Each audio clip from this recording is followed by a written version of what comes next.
This Lent, I'm going to try a traditional fast, which means on Wednesdays during Lent, I will just drink liquids and not eat meals until the evening. And I'll break the fast with communion at the Wednesday evening Lenten service and then have supper after that. The idea being that Wednesday is a day set aside dedicated to prayer and Bible study and worship. When the hunger pangs come, I'll be pointed toward God in prayer, I trust. Then during Holy Week, the Triduum, the 3 days, Thursday, Friday, Saturday, will be fast days. So I will eat on Wednesday and then not Thursday, Friday, Saturday. If you want to join me in this fast, let me know and we can hold one another accountable.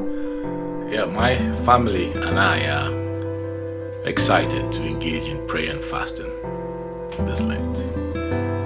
Our fast usually constitutes of skipping a meal or two daily while maintaining adequate intake of water during the fasting period. And generally our prayers tend to include our communities, our families and ourselves, and it could be driven by our goals. Our prayer and fasting provides my family immense opportunities for spiritual reflections, opportunities for self-awareness, and opportunities to be blessings to other people. And I have found that fasting increases my humility, it increases my confidence, my sense of peace, and my dependence on God. I feel like I pray a lot, typically not very organized, either silently or out loud, either by myself or in a group, often when I wake up, when I'm exercising, before meals, when I think of someone I care about, on and on. Prayer allows me to turn it all over to God, seeking acceptance of all that is out of my control, and to receive His mercy, forgiveness, and grace. However, I've never kept a prayer journal, intentionally writing down my conversations with God. I'm inspired to begin doing this as a new faith discipline for me this Lent season, and I invite you to join me. I believe God has always been listening to me, but I'm curious to glean if this will help me be more mindful of what I'm praying for, and if it will help me to be a better listener to His will and answers. Don't overthink it, just write or type and let the prayers flow.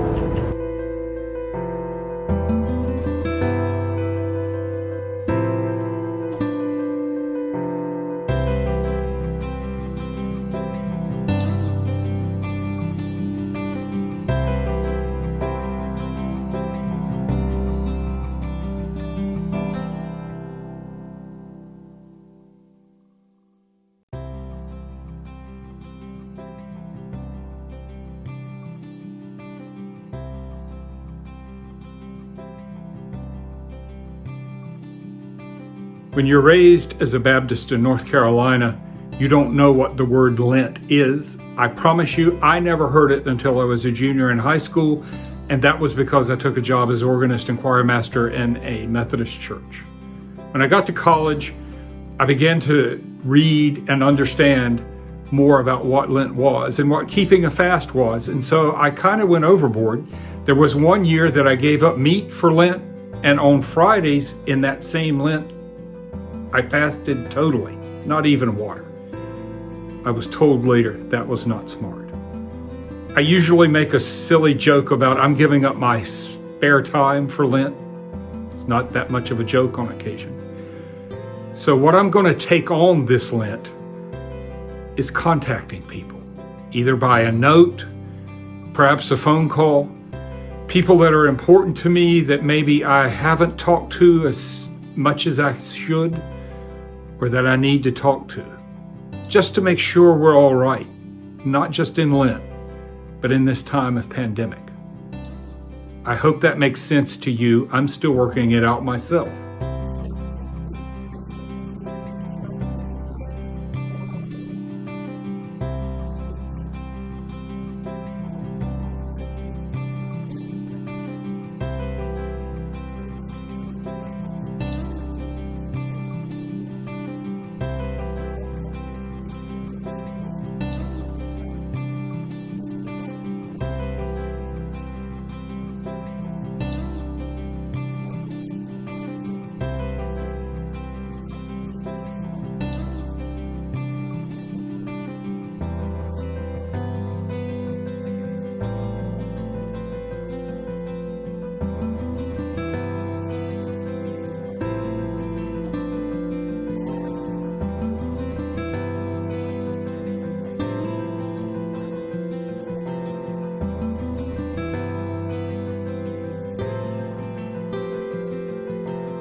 I'm getting creative with my fast this year, and I'm choosing to take on a spiritual practice that will help me grow closer to God.